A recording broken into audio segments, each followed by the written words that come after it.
Good morning friends, welcome back to Anchor Costa Official.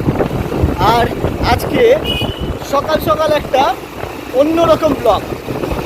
সাধারণত কখনো আমি ফুড ব্লগ করি না, কিন্তু সকালবেলা আড্ডা মারছিলাম গাছতলায়, আর গাছতলায় আড্ডা মারতে মারতে মারাত্মকভাবে খিদে পেয়ে গেল।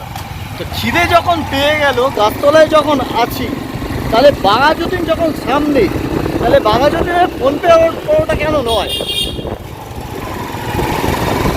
চলো ফোনপে পরোটা খেতে থাকি। আর সঙ্গে রয়েছে আমার আজকে প্রো রাইডার কুনাল, আর সামনে আছে, আর দেখি চলো দেখাচ্ছি।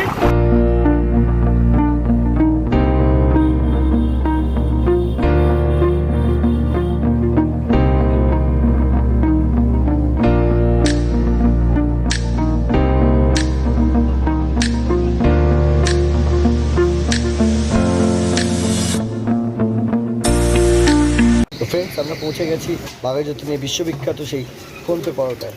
আর এসেই তাড়াতাড়ি করে অর্ডার দিয়ে দিয়েছি, তার কারণ মারাত্মক খিদে পেয়ে গেছে। ভিডিও পরে হবে।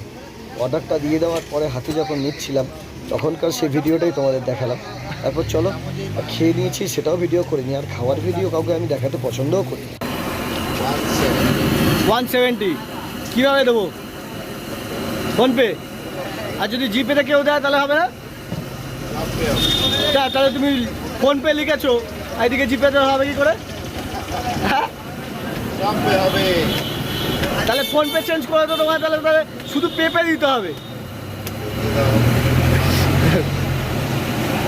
তো ফ্রেন্ডস, দেখলে তোমরা বাঘাযতীনের বিখ্যাত সেই ফোনপে পরোটা খেয়ে নিলাম, এবং খেয়ে তারপরে আবার তার কি এবারে কোথায় যাবো? এবারে পাটুলি। ভোরবেলা পাটুলি কি খেতে, নেশা করতে। কি নেশা? Cold drinks. তো চলো দেখতে থাকো। এই যে নেশা চলছে, নেশা সকাল সকাল। সব থেকে বড় কথা, কোল্ড ড্রিঙ্কস নিয়ে মুততে গেছি, রাখার জায়গা ছিল না। হঠাৎ করে একটা কাকু বলছে, বাবা ওই ঝোপের আড়ালে চলে যাও। মানে কোল্ড ড্রিঙ্কস খেতে হলেও আজকাল কি আমাদের ঝোপের আড়ালে যেতে হবে? কি দিনকাল এলো। এই যে ভাইগণ বসে আছে, আর একজন নেশা করছে। আর এখন পাটুলিতে সকাল সকাল মর্নিং ওয়াক করতে এসছে অনেকে, আর আমরা নেশা করতে এসেছি।